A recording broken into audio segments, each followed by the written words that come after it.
Here comes the danger up in this club. When we get started, man, we ain't gon' stop. We gon' turn it out till it gets too hot. Everybody sing, hey, yo. Tell them turn it up till they can't no more. Let's get this thing shaking like a disco ball. This is your last one and a courtesy call. Hey, yo. Here comes the danger up in this club. When we get started, man, we ain't gon' stop. We gon' turn it out till it gets too hot. Everybody sing, hey, yo. Tell them turn it out till they can't no more. Let's get this thing shaking like a disco ball. This is your last one and a courtesy call. I am not afraid of the storm that comes my way. When it hits, it shakes me to the core and makes me stronger. Hello tout le monde, c'est Nosten, j'espère que vous allez bien. Aujourd'hui on se retrouve sur un nouveau format que vous n'attendiez pas. Un récapitulatif de cette saison 1 qui vient de s'écouler en Barclays League. Voilà, ça me tenait à cœur de faire cette vidéo parce que voilà, j'ai maintenant des nouveaux moyens pour filmer l'écran, pour tout ça. Donc c'est vrai que maintenant on peut kiffer. On peut kiffer. Bon, je vais pas vous cacher, ça va ressembler beaucoup aux vidéos de Wii U, mais voilà, prenez plaisir sur cette vidéo, j'espère que ça va vous plaire et puis on va commencer. Alors, pour commencer, Bologne Walker to Cale. On va commencer par les gagnants de coupe, donc on va commencer par Bologne qui a gagné cette coupe. Voilà, vous voyez le tableau. On peut voir que Bologne s'est sorti les doigts des fesses. On va commencer par le match de barrage que eux ils ont eu le droit vu qu'ils ont fini dans les deux derniers au moment du tirage de Cale. Donc voilà, on a une victoire 4-3 avec notamment ce gars-là qui est Patrick Silva qu'on n'attendait pas trop sur cette saison tout simplement. Et en fait il est venu totalement revigorer cette équipe de Bologne qui a gagné du coup 4-3 face à Beu de Glimt grâce à deux buts de Patrick Silva avec une passe D de Schouten, un but de Barreau avec encore une passe D de Patrick Silva. On peut voir vraiment que c'est l'homme providentiel dans ce début de Cale pour Bologne.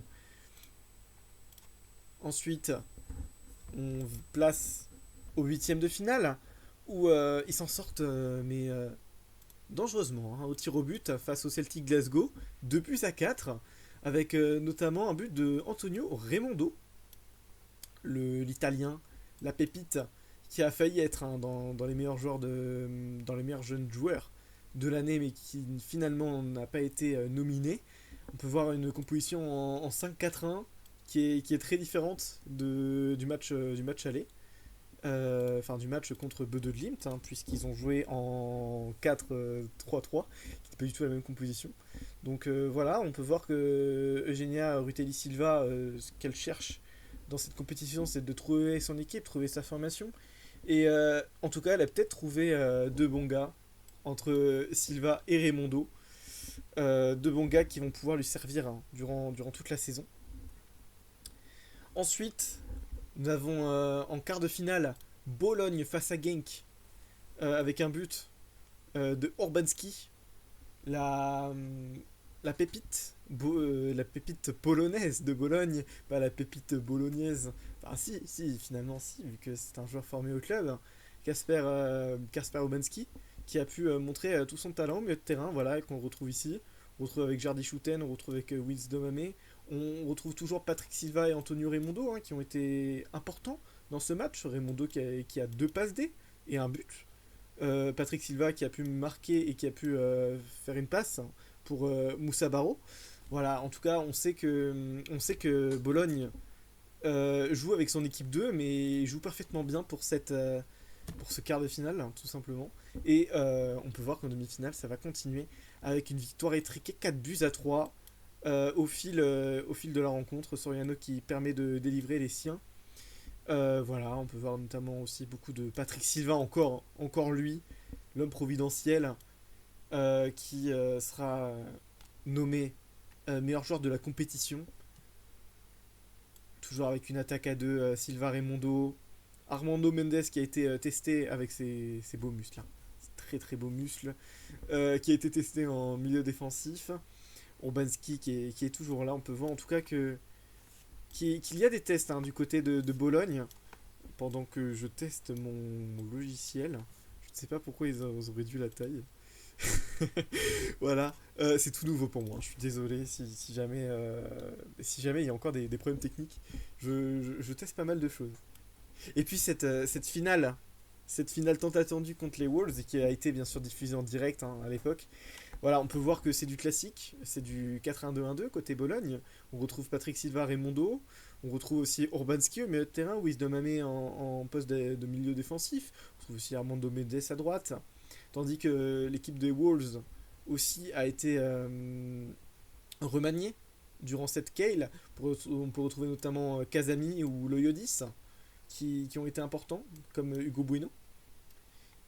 Donc ça va se finir sur une victoire avec très peu de buts. 1-0 de Bologne, vu grâce à un but de Antonio Raimondo, hein, qui a été très important dans cette victoire en Kale pour Bologne.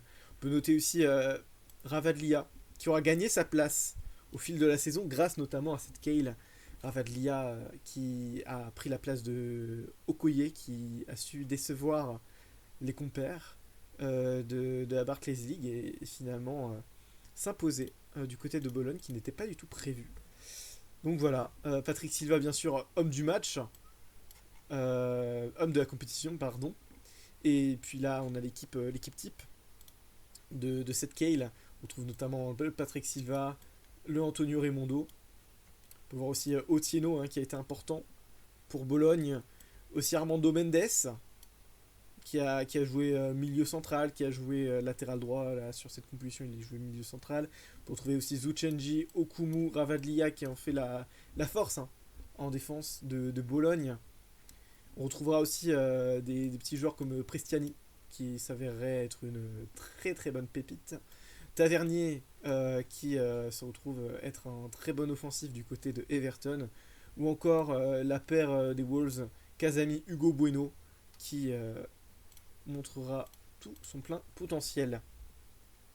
Voilà, donc ce qu'on va retenir du coup dans cette saison pour Bologne, c'est évidemment Moussa Barro hein, qui a été nommé au Ballon d'Or, qui a fini dans la 20e place je crois. Et voilà, c'est totalement mérité, hein. C'est une très très grosse saison pour le Gambien. On va aussi retenir à la mi-saison les recrues en attaque, alors qu'Antonio Raimondo et Patrick Silva ont prouvé en Kale. Eugenia Rutelli Silva n'était pas satisfait de eux en championnat, donc elle va recruter Beto, notamment, Norberto Beto, qui est un attaquant portugais, hein, qui a beaucoup de force, qui a beaucoup de vitesse. Elle va aussi recruter Tommaso Pobega pour améliorer son milieu de terrain, qui fera une très très bonne mi-saison, qui sera même nommé dans un award du mois, donc bravo à lui. Et ensuite, on va passer pour ce deuxième palier de cette vidéo. Il y en aura 10, en tout cas, je sais plus si je l'ai dit. WAC to back pour Younes. En effet, c'est la deuxième fois qu'il va gagner la WAC. Younes Uchiwa. La WAC qui a été remaniée hein, sur cette Barclays League, vu qu'on est passé de 24 équipes à 20. On a dû rechanger le format. On est passé de groupes de 3 à des groupes de 4, avec des barrages d'accession aux phases de poule. Merci en tout cas à Karim hein, pour cette explication. Il m'a été fort utile pour comprendre comment la WAC va fonctionner dorénavant. On va se retrouver avec cette phase de groupe. Des groupes assez relevés. Hein, vraiment, on peut trouver du coup Burnley dans le groupe A, hein, qui sont dans la position 3. C'est-à-dire que du coup, ils étaient entre la 5e et la 6e place. Vous pouvez le voir ici. Merci encore Karim. Voilà. Vous voyez les différents groupes. On peut voir que Burnley a fini aisément avec 3 victoires. Premier de son groupe. Le Celtic va finir deuxième. Dans le groupe B, ce sera Genk qui sortira du groupe qui avait l'air quand même assez relevé. Francfort va réussir à se dépêtrer et va finir deuxième. Dans le groupe C, Wolverhampton va finir premier, encore eux. Hein. Ils ont été très forts en coupe cette saison. L'AC Monza ont fini deuxième. Bologne va sortir dès les phases de groupe. Salzbourg et Monaco vont se qualifier. Leeds est déjà éliminé. Donc on va se retrouver avec ce tableau-là. on va décortiquer le premier match, le quart de finale entre Burnley et Francfort. Donc on peut voir la composition de Younes Uchiwa hein, qui a été positionné sur ce match.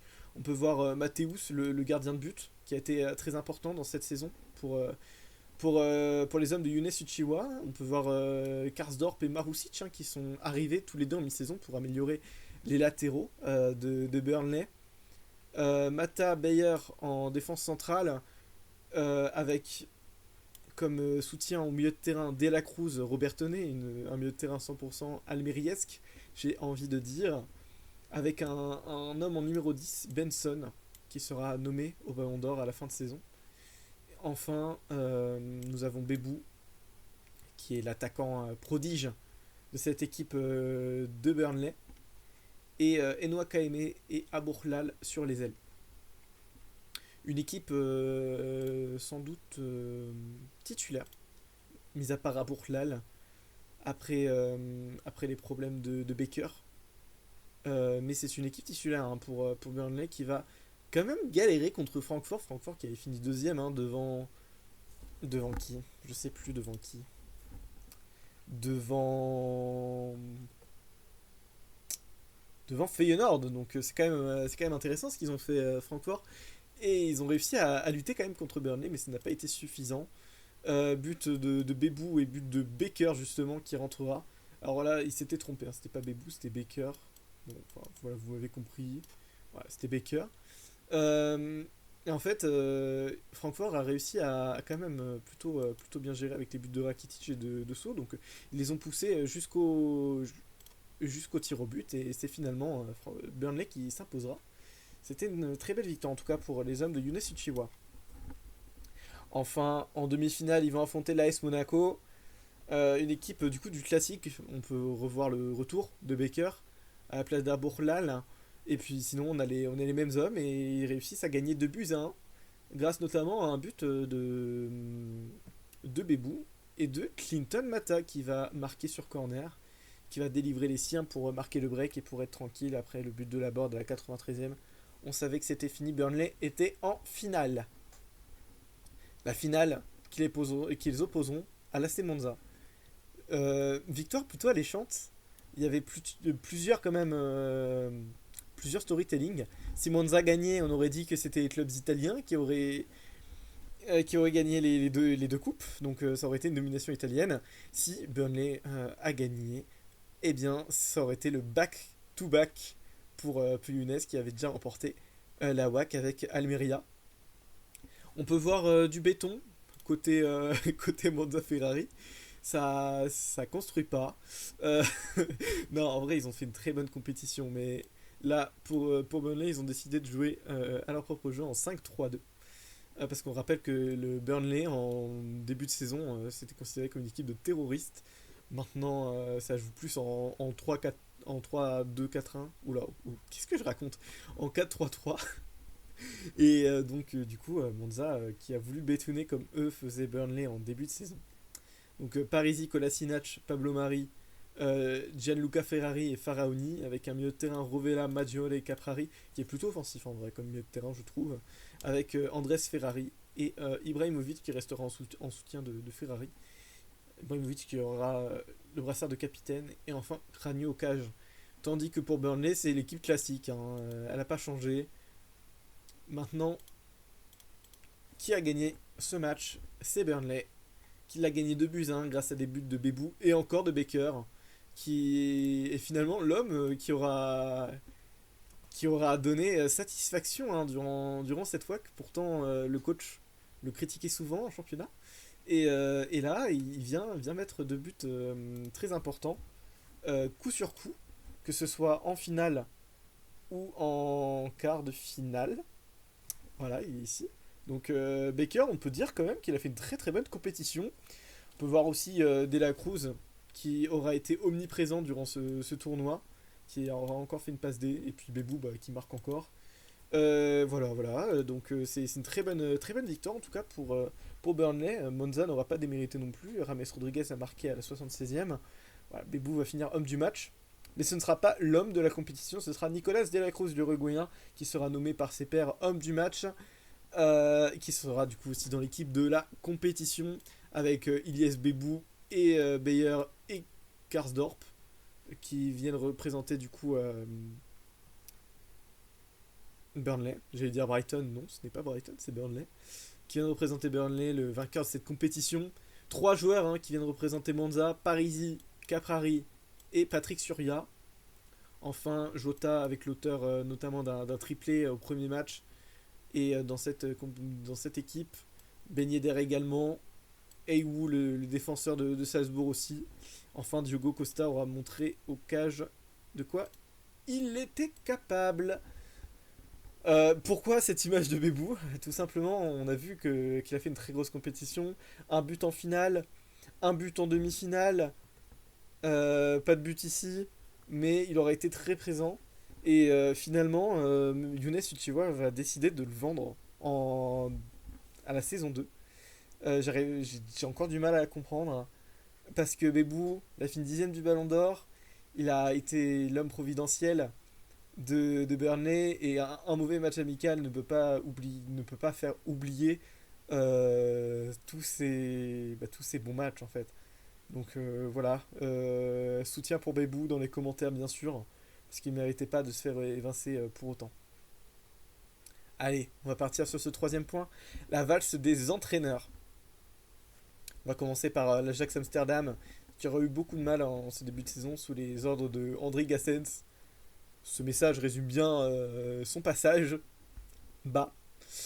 Voilà, et donc il a été très vite remplacé par Lucas Legou, qui aura montré avec l'Ajax Amsterdam de quoi il était capable. On le connaissait déjà depuis la Nutella's League. Il a aussi connu les Cozias League, bien sûr, avec le RB Leipzig. Et là, il connaît ses heures avec l'Ajax Amsterdam et du coup la Barclays League. Il n'aura pas fait long feu, puisque en saison 2, il ne sera plus là. Mais en tout cas, il a réussi à gagner les super subs. Donc, super remplacement, en tout cas. Allez, Francfort maintenant. Francfort qui aura connu des premières bonnes heures avec son coach, mais ensuite qui aura complètement laissé tomber. Ils étaient sous les ordres de Thomas Assey Atente. Il ne sera pas resté très longtemps, il a été banni du serveur. Il sera remplacé par Tim Knoll, bien sûr. Les hommes providentiels seront Randall Colomwani et Victor Roquet. Victor Roquet qui avait eu beaucoup de mal avec l'ancien coach et là qui va retrouver des nouvelles des nouveaux coéquipiers et surtout une nouvelle dynamique pour mieux marcher. Le PSV maintenant qui ont été sous les ordres de Beldar Zamovic, qui a malheureusement été évincé de son rôle de coach, qui a été remplacé par Amaury Plamont, qui aura montré tous les tendards que le PSV avait sous la main, avec notamment Lévi Garcia et ses recrues comme Mbala Nzola ou encore Boetius. Il aura montré à Amaury Plamont que ça aurait été l'un des meilleurs coachs de cette saison, alors qu'il est venu vraiment assez tard, je crois dès la J8. Donc bravo en tout cas à Amaury d'avoir redressé le PSV. Enfin Brighton, le cas est un peu particulier. Voilà, ils ont été sous les ordres de Fracture, évidemment. Mais Fracture a été banni à un moment du serveur et il y a eu Dominique De Coco qui a repris la place. Et finalement, ils finiront la saison A2. Dominique De Coco et Fracture qui seront tous les deux du coup les coachs. Voilà, on retiendra surtout de Brighton cet homme McAllister qui aura totalement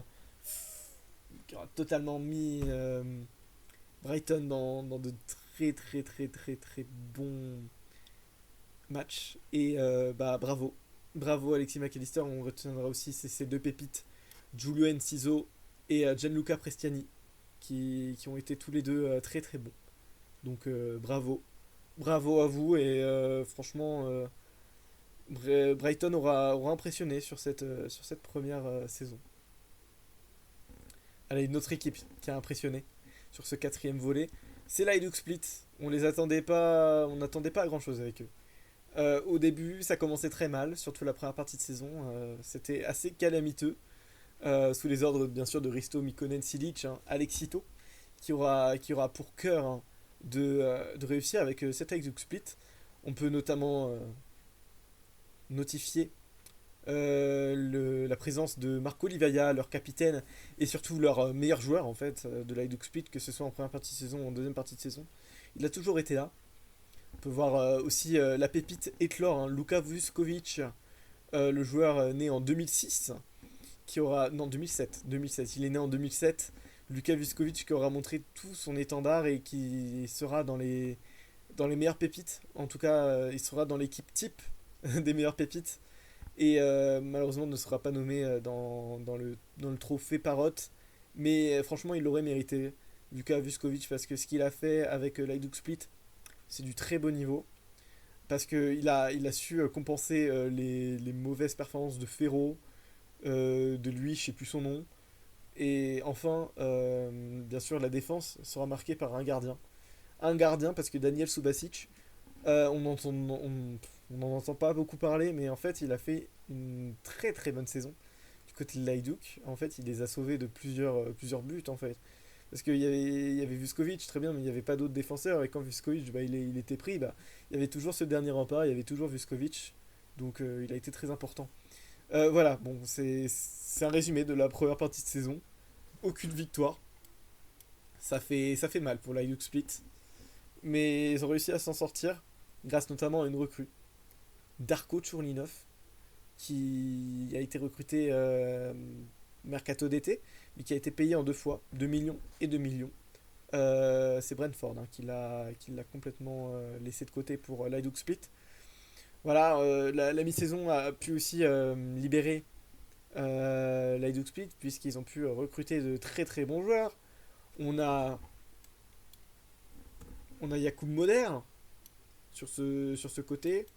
On a Yeremina qui décevait du côté de Everton, qui a été prêté par Everton du coup à l'Hajduk Split, qui a réussi à s'en sortir. C'est une dinguerie. Je pense qu'on s'en rend pas assez compte.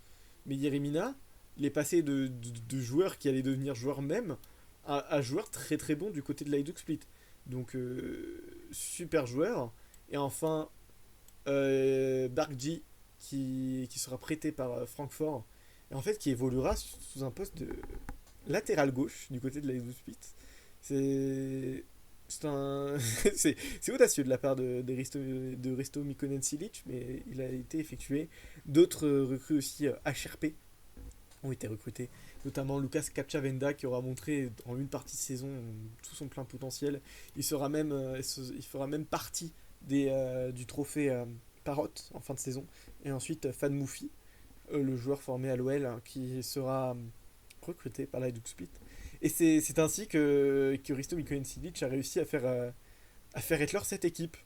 Voilà, Subasic au catch avec Bargi à gauche, Mina Vuskovic en défense centrale, Moufi à droite, Tokoz en milieu défensif, un milieu de terrain Aaron Moy qui avait pris sa retraite mais qui est finalement sorti pour aider l'Hajduk, Moder à droite, Kachavenda en soutien de Livaja et Tchurlinov. C'est une très très belle équipe qu'on a su découvrir en deuxième partie de saison.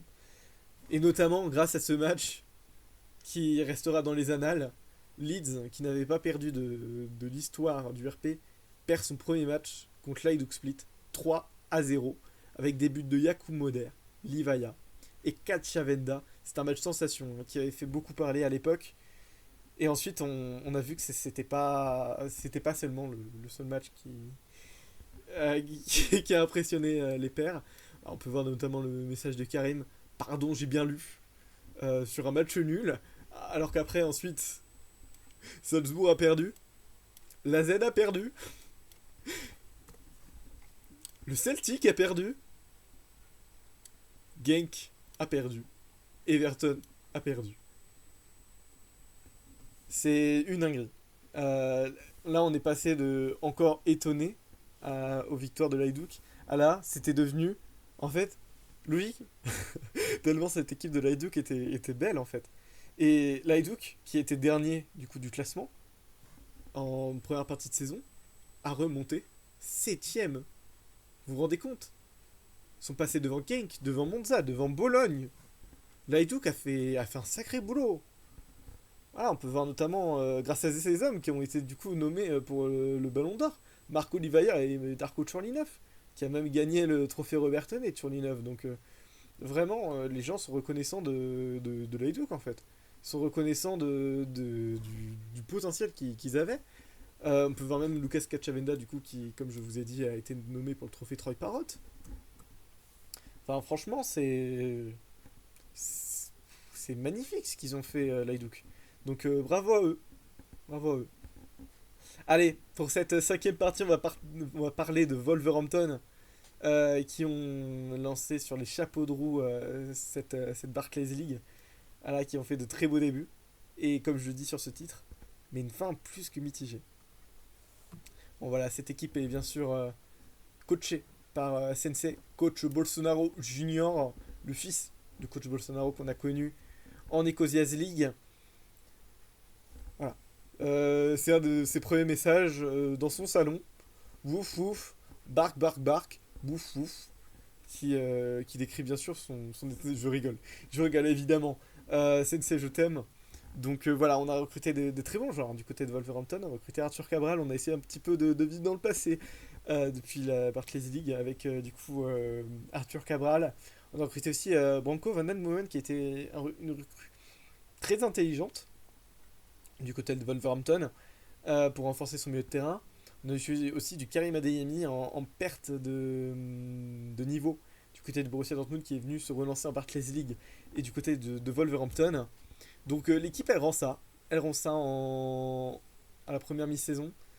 Neves, qui venait repiquer ici, et Van Den Boomen ici pour apporter du soutien offensif. Neto, Sarabia, qui venait prendre la profondeur. Et enfin Adeyemi et Cabral en double attaquant.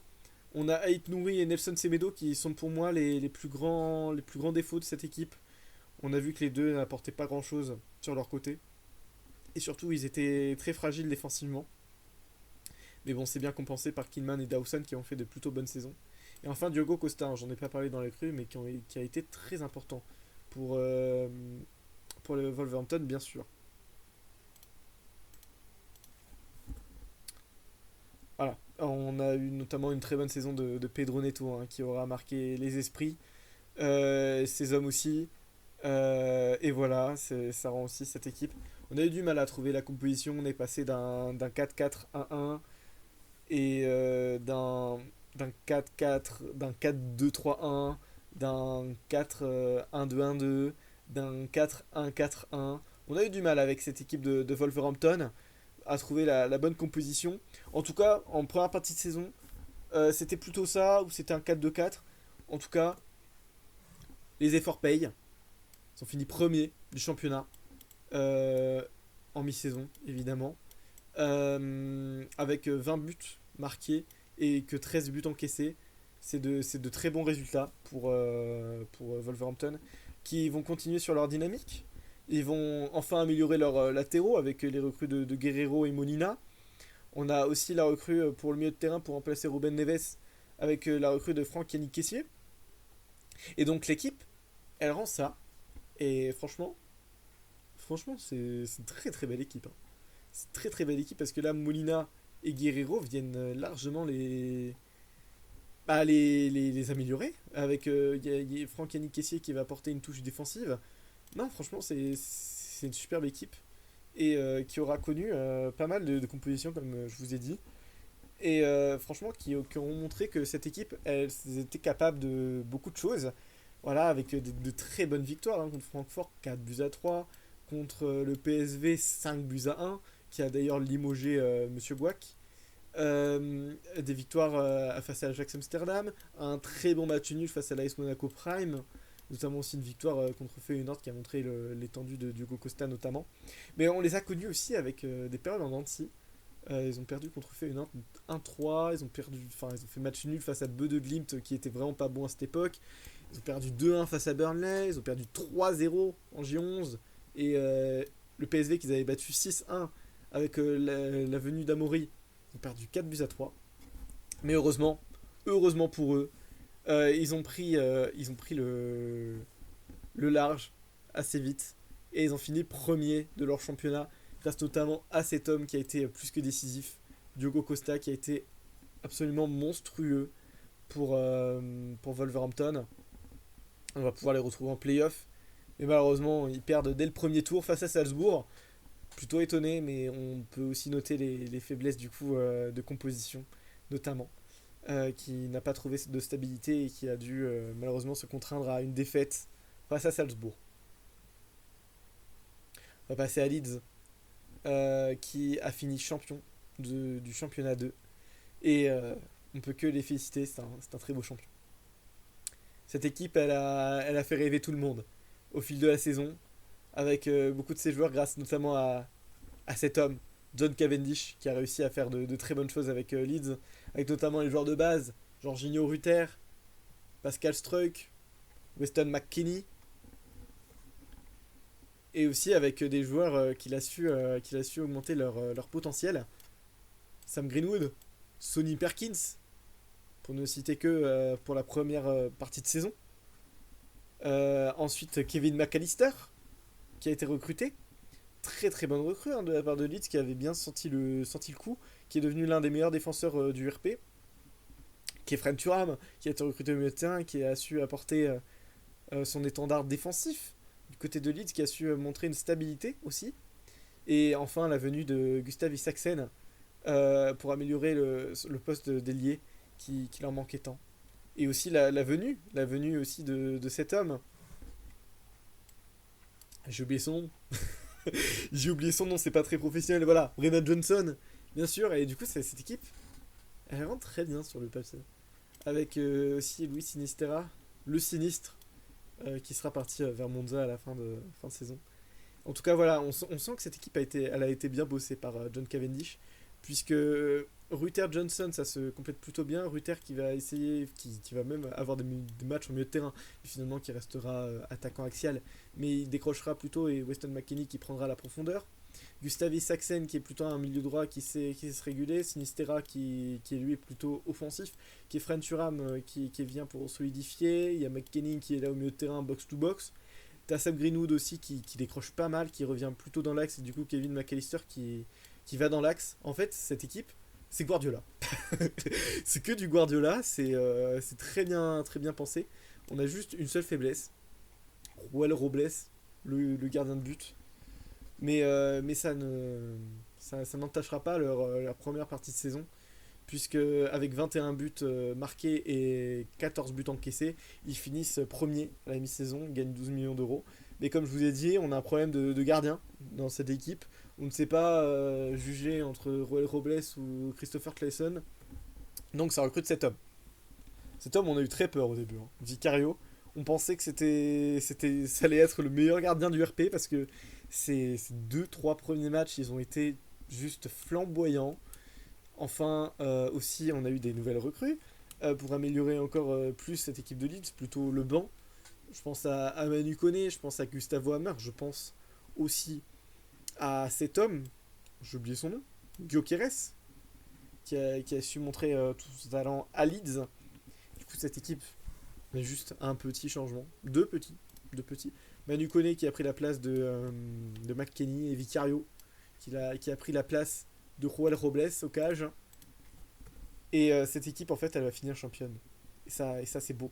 Ça, c'est beau. Elle va finir championne avec notamment 36 buts marqués, 25 encaissés, avec un écart monstrueux sur le deuxième. Ils ont fait 14 matchs gagnés avec seulement 4 défaites. Un écart de 11 points avec le deuxième, c'est juste sublime pour Leeds. Bravo encore à eux. Voilà, et du coup on va pouvoir les retrouver en playoff grâce à deux très beaux matchs en tant que spectateur, avec de très belles prestations de Rutter, de Brennan Johnson notamment, et surtout d'une pépite qui n'est pas là, mais je parle bien sûr de Archie Gray, qui a montré tout son étendard du côté de Leeds. Archie Gray qui va certainement beaucoup plus jouer en deuxième saison. En tout cas, ça fait plaisir. Malheureusement, Ils vont lutter contre un AS Monaco qui a été redoutable à l'extérieur. Parce qu'ils ont réussi à gagner 1-0 sans se prendre de but. Grâce notamment à Alexander Noble qui aura dégoûté Leeds. Et malheureusement, l'aventure s'arrête ici alors qu'ils auraient peut-être mérité mieux. Salzbourg-Dayton, on parlait de playoff. Voici une surprise. Salzbourg, voilà, c'est cette équipe familiale, cette équipe où tout le monde s'apprécie. Coaché bien sûr par Luka Gorbic, le seul, l'unique, qui retrouva notamment ses joueurs de base comme Oumar Solé, Noah Okafor, Nicolas Seiwald. Et il aura recruté bien sûr des joueurs, parce que le RB Salzbourg, c'est très bon avec les joueurs de base, mais ça ne suffit peut-être pas pour atteindre les sommets.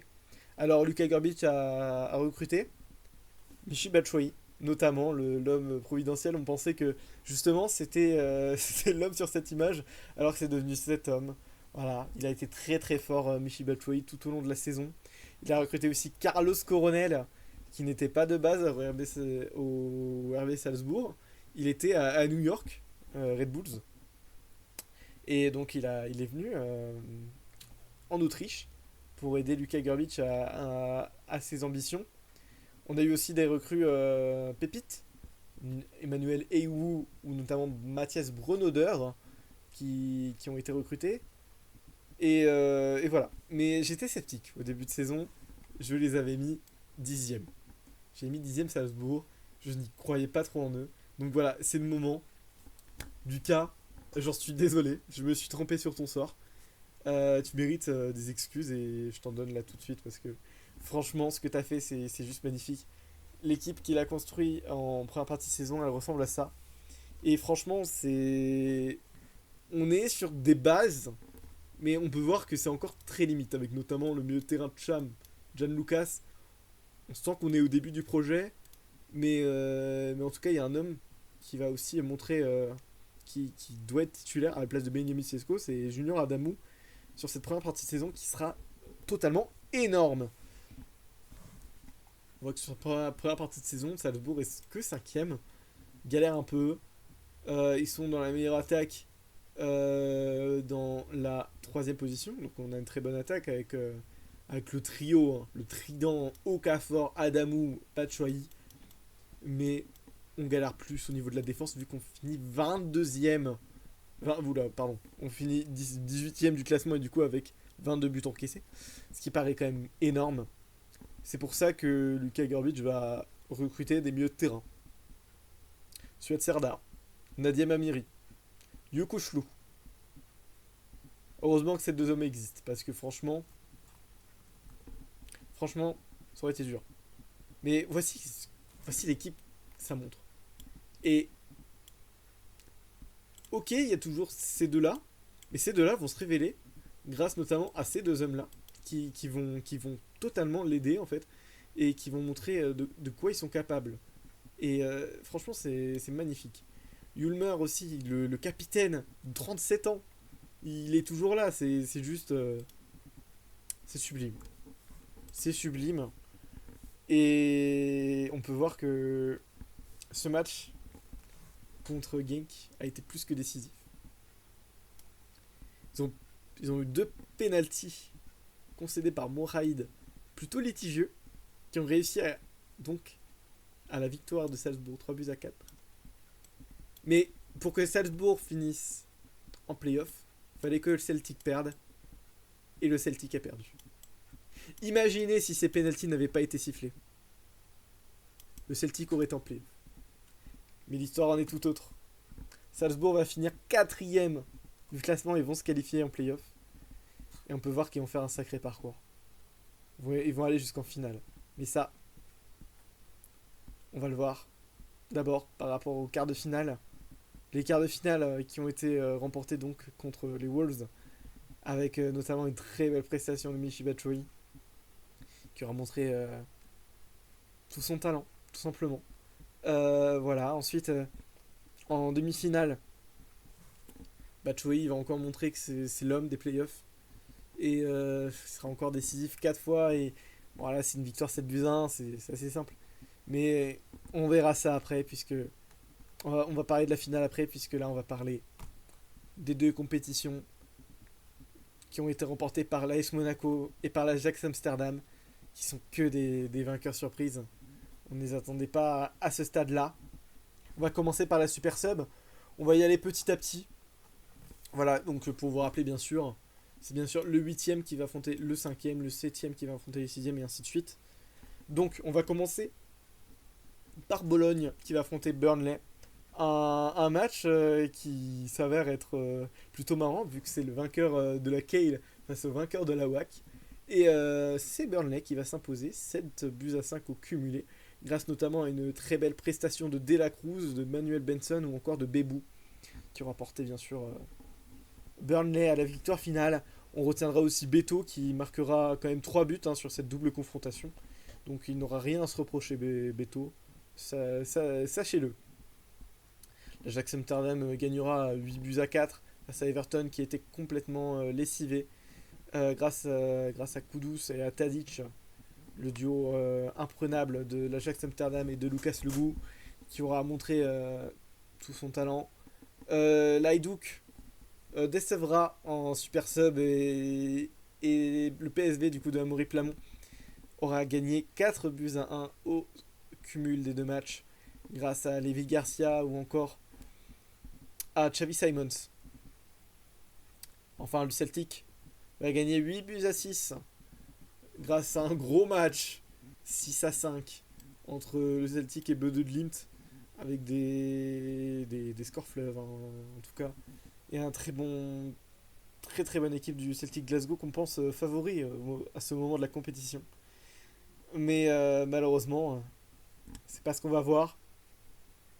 L'Ajax Amsterdam va gagner ce match au cumulé 2 buts à 1. Je crois que c'est le match où il y a eu très. C'est la double confrontation où il y a eu très peu de buts de l'histoire du RP. c'est dingue. Un partout et ensuite 0-1. Mais ça montre bien que les deux équipes en fait avaient des niveaux similaires et en fait que ça s'est joué à pas grand chose en fait. Surtout à cet homme-là, Dusan Tadic, qui aurait été un peu volé au ballon d'or, on verra ça après. Mais en tout cas, Tadic aura montré de quoi il était capable. Enfin, le PSG a remporté 6 buts à 3 face au Celtic Glasgow au cumulé. Ah, j'en suis encore dégoûté. Je suis encore dégoûté voilà, si j'avais pas mis de bonnes compos, voilà, c'est comme ça. C'est un peu compliqué de revenir sur cette défaite, mais le PSG mérite largement sa qualification. Ils ont montré de très belles choses. Et du coup, on aura une finale 100% néerlandaise. On peut voir les effectifs, du coup, je vous les ai mis. On peut voir du classique côté Ajax Amsterdam. La paire Tadic-Vitinha qui a été préférée à Lorenzo Luca dans ce début de rencontre.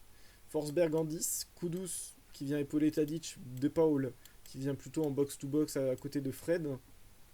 Edouard Sobol qui a été titulaire tout du long, le jour prêté par Strasbourg. Un peu étonnant, mais il est là. Edson Alvarez et Julian Timber en défense centrale. Et Alexander Ba, on peut retrouver le fameux message de l'ancien coach de l'Ajax. Et enfin, Geronimo Rulli au cage. Donc c'est du classique. Enfin, du PSV Eindhoven, pareil, du classique. Avec Xavi Simons sur le côté gauche. Skovelsen qui aura montré dans ses super subs en fait qu'il n'était pas si mauvais. Levi Garcia et Mbalanzola, le duo de choc. Sangar et Boetius pour un milieu bien compact. Moro Junior et Jordan Tease en latéraux. Et enfin, Saïs Boscadli en défense centrale, épaulé par Benitez au cage. Dans le match, il a été serré en première partie, dans le temps réglementaire, puisque ça s'est fini en 3 buts à 3. On est allé aux prolongations. Notamment, on a vu un très très bon match de Levi Garcia notamment sur cette première mi-temps, où il a marqué un triplé en une mi-temps. Levi Garcia, c'est simplement fabuleux. Tadic et Forsberg les ont répondu. Enfin, Tadic a marqué un but à la 87e qui vient sauver l'Ajax pour ses prolongations. J'ai mis exprès cette image parce que là on peut voir que Lorenzo Luca va rentrer à la place de Vitinha. comme je vous ai dit, hein, parce que Lorenzo Luca n'a pas été titulaire, Vitinha lui a été préféré.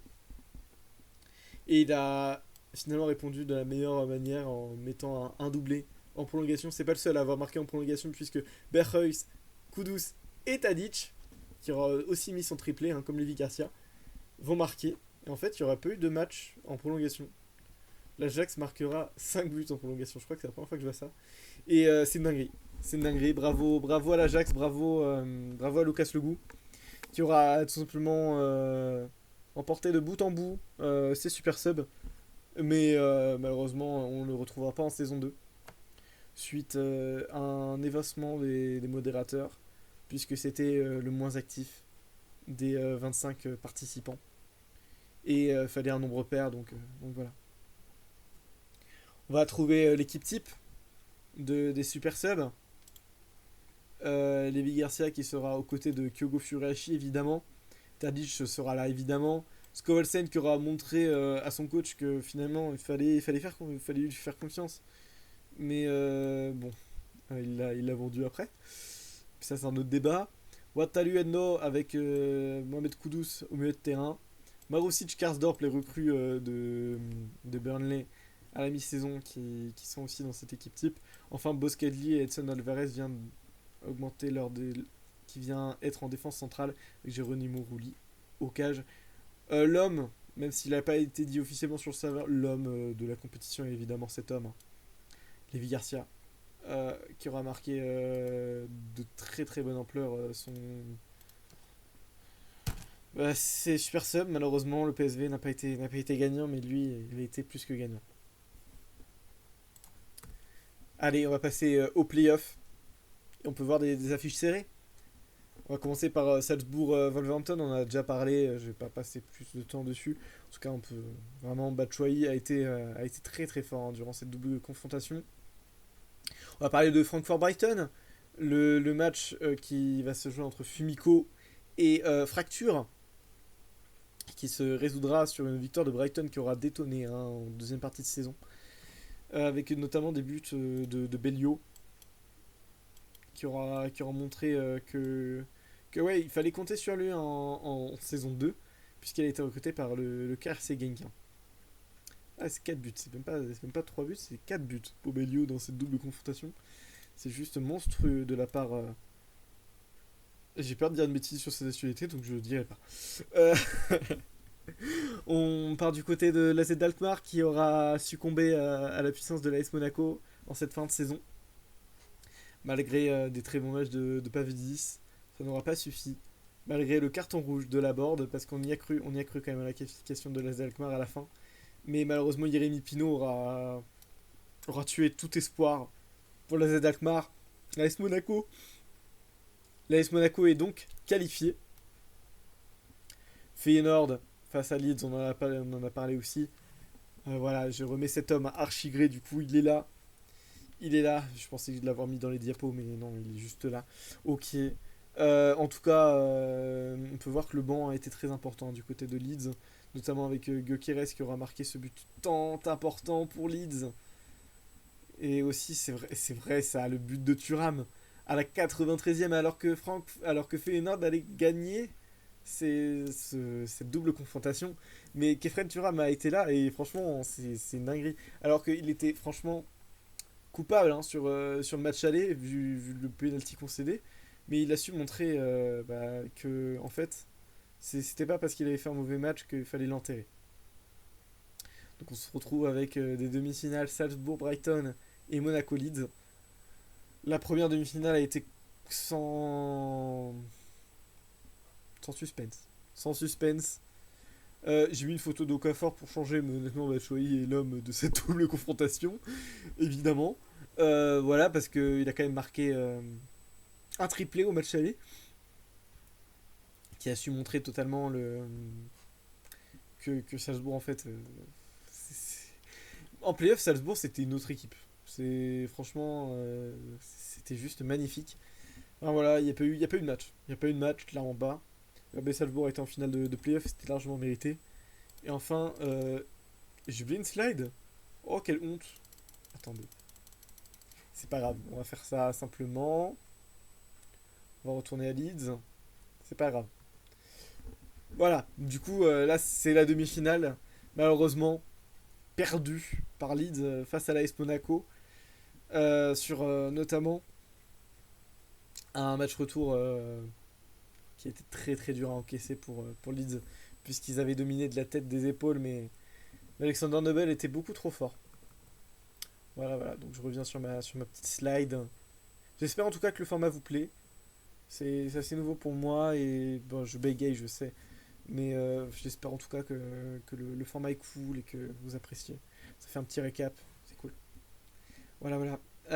Alors, pour cette finale de playoff, on retrouve bah, déjà le même line-up 11. Hein. Merci, merci, merci à ce logiciel hein, pour le RP. On le retrouve souvent. Merci à line-up 11. Voilà, sans toi, le RP serait beaucoup plus moche. Euh, Pardon, pardon. Du coup, on retrouve une composition de l'AS Monaco. Plutôt du classique hein, dans ces playoffs. Irene Pino qui a été préféré finalement à Diatta dans ces playoffs. Matarazzo qui aura trouvé sa place de titulaire. Aguilar aussi face à Vanderson. Donc voilà, la board Ben Yedder Mbolo qui est une très belle qui est un très beau trident, même si au départ on parlait plus de la board Ben Yedder, mais vous verrez, Mbolo a été l'homme de cette finale. J'en dis pas plus.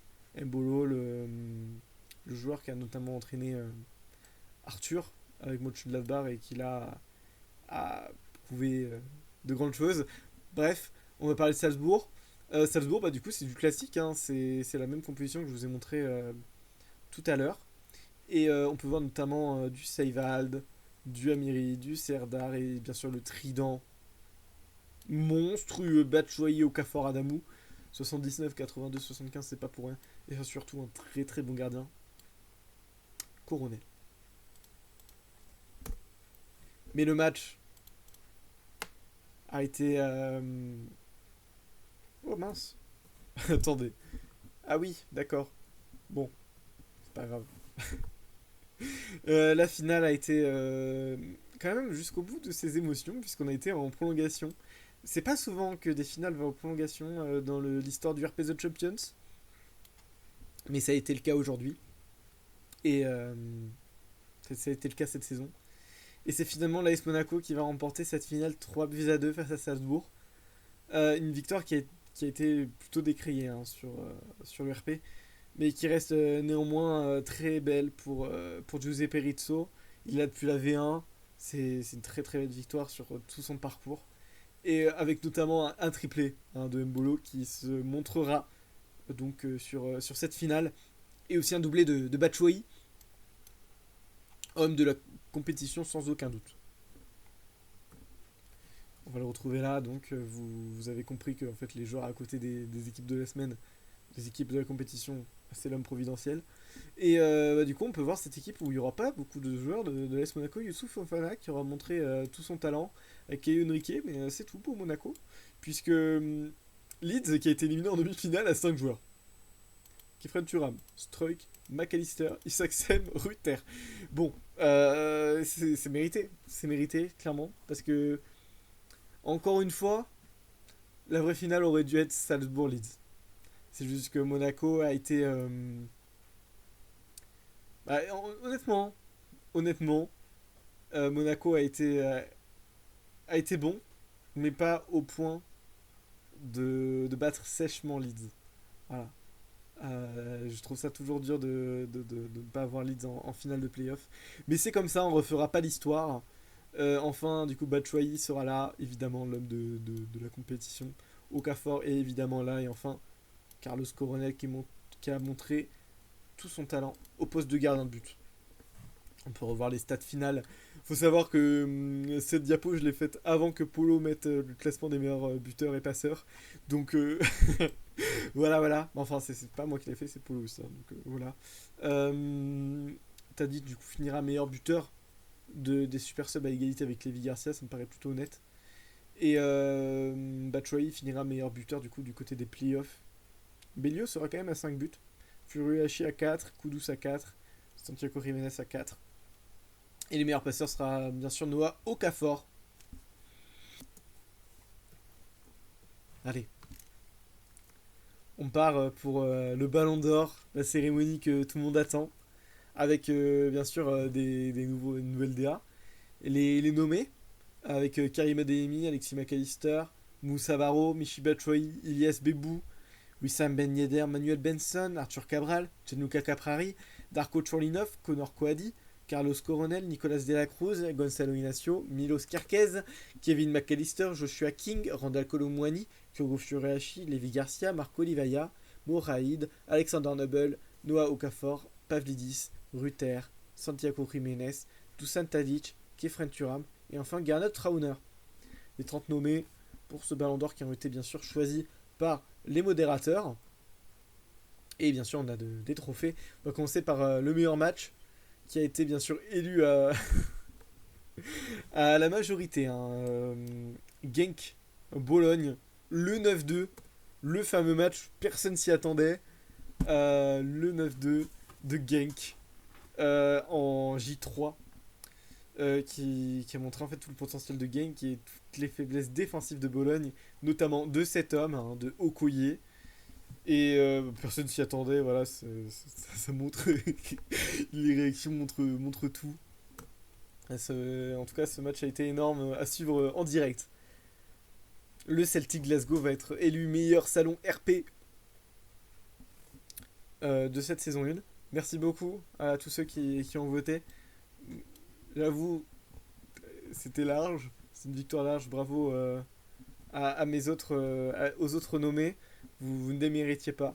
En tout cas voilà, ça fait plaisir, merci beaucoup les gars pour cette élection, merci beaucoup. Nous avons le trophée Robertone qui représente du coup le trophée du meilleur transfert INRP. Donc on avait Darko Churlinov, Sasa Kalajic, Yadlis Kajuste et Elias Benseguir.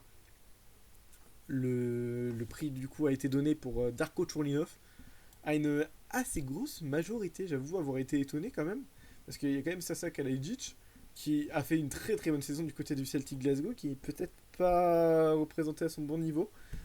Bref, Darko Churlinov a gagné ce trophée Robertone et ça, ce n'est pas démérité du tout. Allez, la petite nouveauté de ce Ballon d'Or cette saison et surtout sur cette V3, c'est le fans favorite. Tout simplement, en fait, vous pouviez choisir sur n'importe quelles équipes du RP. En fait, vous choisissiez et voilà, vous mettiez vos équipes coup de cœur. Et on avait du coup trois vainqueurs, Burnley, PSV et Leeds avec 3 votes. Et on peut voir du coup les autres votes ici que je vous ai remis. Monza a eu 2 votes, Bologne a eu 2 votes, le Celtic, l'Hajduk, Feyenoord, Genk et même Bode Glimt a eu un vote. Le trophée Troy Parrott maintenant qui récompense le meilleur jeune. Les nommés sont Milos Kerkez, Xavi Simons, Lucas Cachavenda et Franco Carboni, qui a été finalement rendu à Xavi Simons à 50% des voix. Pour être honnête, je l'aurais pas du tout donné à Xavi Simons, mais alors pas du tout. Honnêtement, dans mon top 4, je le mets 4ème. Je sais que je peux être dur. Personnellement, mon top 4 aurait été du coup Xavi Simons 4, Carboni 3, Cachavenda 2 et Milos Kerkez 1. Voilà, j'aurais fait ça comme ça, peut-être en échangeant Cachavenda et Carboni, je sais pas trop. Après Carboni, j'imagine qu'il a souffert du même poste que Kerkez. Ils sont tous les deux latéral gauche, c'est vrai que pour un trophée Troy Parrott, d'avoir 2 latéral gauche, c'est assez étonnant, mais ils étaient là. Mais bon, après, c'est la communauté qui a décidé d'élire Xavi Simons, donc je ne vais rien dire, c'est vous qui l'avez décidé.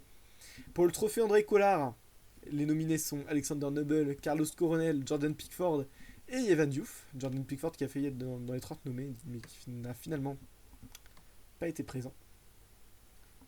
Enfin, voilà. Ça a été sans contestation possible. Carlos Coronel, pourtant bien épaulé par Alexander Nobel quand même. Hein. Pour moi, ça aurait dû être plus serré entre les deux. Mais vous avez décidé de récompenser l'énorme saison de Carlos Coronel du côté de Salzbourg. Et franchement, c'est largement mérité.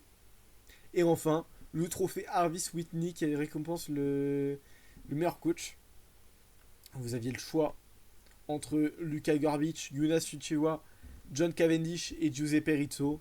C'est finalement Luka Garbic, qui a gagné ce trophée à 50% des voix, largement mérité pour son équipe de Salzbourg, qui a totalement plu à tout le monde. Bravo, bravo Lucas, bravo, bravo, bravo pour cette nomination en tant que meilleur coach, puisque c'est la première fois pour Lucas Garbic. Allez, on va passer entre la 11e place et la 30e place du Ballon d'Or. Tout simplement, voilà, je vous l'ai récapitulé ici. Je ne ferai pas de commentaires, même si je vais vous dire quand même mes petits rebeds. Je vais mettre une autre couleur pour bien différencier. Je vais mettre du rose. Tadic pour moi est assez rebed. Nobel aussi. Qui est rebed? Colomoni mérite un peu plus. McAllister aussi. Et puis voilà, je vois pas d'autres robes. Carlos Coronel et Trauner 11e et 12e, ça me paraît pas déconnant. Voilà, Tadic, Noble, Colomwani et McAllister, je les aurais mis un peu plus haut. Mais à part eux, franchement, vous avez été plutôt sympa au niveau du Ballon d'Or. Vous avez fait de très bons classements. Le top 10, on va commencer de la 4e à la 10e place. Ides Bebou, qui a fini 10e. Joueur vendu par Younes Ichio, j'arrive toujours pas à y croire. Arthur Cabral 9e. Assez étonné de cette place, j'aurais mis un peu plus bas. Santiago Jiménez 8ème, la position a été pestée par son coach. Moi je trouve que 8ème c'est plutôt honorable de sa part. Franchement c'est déjà bien. Kyogo Shurashi 7ème, mérité pour Kyogo. Noah Okafor 6ème et Kefren Turam 5ème. Enfin Wissam Ben Yedder, qui ne sera pas sur le podium, finit 4ème. Les deux déçus, on peut dire ça comme ça. Michy Batshuayi finira 3ème et Lévi Garcia 2ème de ce Ballon d'Or. Et le grand nommé, c'est Evangelis Pavlidis évidemment. Surtout grâce à ses 23 buts en championnat, il aura montré qu'il roulait sur la concurrence. Evangelis Pavlidis qui est le Ballon d'Or du peuple, qui mérite largement son Ballon d'Or. Donc bravo à lui, bravo à l'attaquant grec pour cette nomination, c'est largement mérité. Et enfin, une dernière slide pour vous dire merci. Merci parce que grâce à vous, le RP continue de jour en jour, continue à vivre, continue à être tout simplement génial. Voilà. On a commencé à parler de ce serveur assez tôt. Mais là, on peut voir que le message a été envoyé le 25 février et vous êtes arrivé le 9 avril. De quand même pas mal de mois pour préparer. La Barclays League est de retour. Pas la première, mais voilà. C'est l'idée de Camacho, en effet. Bravo Karim. Mais tout a commencé à partir de ce message que j'ai envoyé dans un groupe pour les 5 modérateurs plus moi. Voilà, ça veut tout dire. Et évidemment, ils ont tous été de la partie. Je vous aime fort mes modos. Vous êtes les meilleurs modos que j'aurais jamais pu avoir. Et enfin, on a dû chercher un nouveau nom. C'était dur, hein. On a eu du mal à trouver la Barclays League. On est passé par toutes nos émotions, comme vous pouvez voir là, hein. C'est un peu compliqué. Comme le dit Lulu, on va jamais le trouver. Mais finalement, on l'a trouvé. La Barclays League, on est là. Après, avant de trouver la Barclays League, on a trouvé quand même la Premier League, la Cannons League, la Philips League. Voilà, si jamais la Barclays League n'aurait pas existé, sinon vous aurez connu cette ligue ou cette ligue. En tout cas, merci à Karim de l'avoir dit. C'est lui qui a eu l'idée. Mais au début, j'étais pas chaud. Au début, j'étais pas chaud. Ah là là. Non, mais en vrai, voilà. Je suis content qu'on ait trouvé ce mot. On va passer à l'élaboration du logo parce qu'en vrai, on a galéré. Vous voyez que le logo il a changé depuis la première ébauche.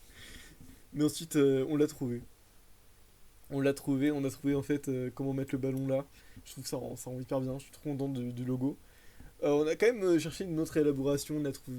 Ouais, ça c'était moche. On a cherché la couleur. Et finalement on a trouvé ce que vous connaissez maintenant. Et voilà. C'est juste magnifique.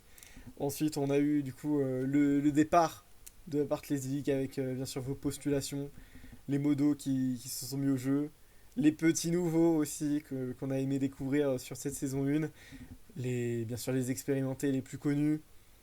Et voilà, on a ensuite connu les mercatos avec notamment le premier transfert, Sasaka Ejic et Wangui-chan au Celtic pour 10 millions d'euros. J'avais fait une bonne affaire. Si j'avais su que Wangui-chan n'avait pas floppé. Enfin voilà, ensuite on a eu de premières masterclass hein, dans les salons. Juste magnifique, merci encore de votre boulot, vous tous, dans vos salons. Si l'URP est toujours vivant, c'est grâce à vous et c'est grâce aussi à votre implication dans vos salons. Et c'est pour ça que moi je mets quand même beaucoup d'entrain à dire que ouais, faut être actif dans vos salons. Et franchement, merci à vous. On a eu les premiers matchs amicaux, évidemment, avec des scores un peu surprenants, on voyait enfin. Donc voilà, grâce à cette aussi nouveauté hein, de la V3, n'oublions pas, les matchs sont diffusés en direct, en VOC, mais surtout, en fait, ils sont enregistrés et enfin, vous pouvez les voir en direct. C'est magnifique. On a dû bien sûr choisir les clubs. Voilà, ça a été dur hein, d'éliminer Lens, Bâle, Sassuolo. Ça va être encore plus dur en saison 2, je vous le dis. C'est un déchirement au cœur. Et voilà, on a fait le tirage évidemment. On a fait les pronostics qui s'avèrent plus ou moins bons. Championnat 1, j'étais plutôt ok. Championnat 2, moins. Et donc voilà. Voilà la dernière slide qui conclut cette vidéo. Merci, merci à vous tous. Merci Monza, merci Feyenoord. Merci Brighton, merci Genk, merci Lazes Alkmaar, merci Bologne, merci Leeds, merci Leiduk, merci Bede, merci Reims, merci Burnley, merci Salzbourg, merci le PSV, merci Strasbourg, merci Monaco, merci Everton, merci les Wolves, merci Francfort. Merci à vous tous, merci d'être aussi passionnés sur RP, merci pour tout ce que vous avez fait pour moi, merci d'être compréhensif aussi sur cette pause. Promis, je reviens en forme, promis, ça va aller beaucoup mieux. Enfin voilà, aujourd'hui, ça va. Et en fait, si je, pour tout vous avouer, en ce moment, ma vraie raison de me lever le matin, c'est vous. Voilà. Donc, j'espère que notre aventure durera encore le plus longtemps possible. Sur ce, je vous fais des gros bisous. Et je vous dis bye.